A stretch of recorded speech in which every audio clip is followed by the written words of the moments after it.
నేను మళ్ళీ మాట్లాడలేదు సార్. ఓకే. మధ్యలో కామన్ ఫ్రెండ్స్ ఉంటారు కదా, వాళ్ళకి చెప్పా ఇప్పటికైనా కూడా ఆ మధు అనేటోడు ఎవడో వాడి మీద కేసు పెట్టామని చెప్పండి.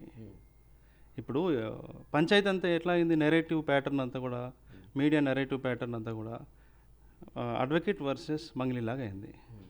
దానివల్ల ఎవరైతే మెయిన్ పర్సన్ ఉన్నాడో ఓకే.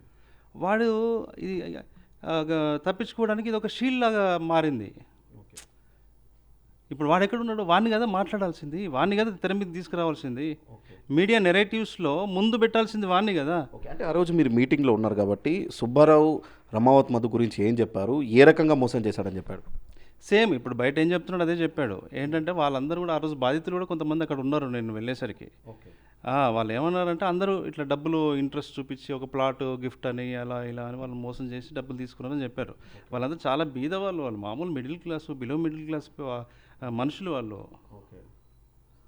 అందరి దగ్గర డబ్బులు తీసుకొని అట్లా చేయొద్దు, అట్లా వాళ్ళకి ఇప్పించడం ఏదో ఒకటి చెయ్యి అంటే. నాకు తెలియదన్నా, నాకేం సంబంధం అన్నా, మీరు నన్ను అట్లా అంటున్నారు అన్నది.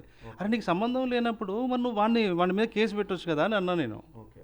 అదే సరే నేను అన్నాను, పూజారి నాగేశ్వరరావు గారు అదే చెప్పారు. ఓకే. ఆ రోజు క్లోజ్ అయింది ఆ మీటింగు. ఓకే. తర్వాత జరగల. ఓకే.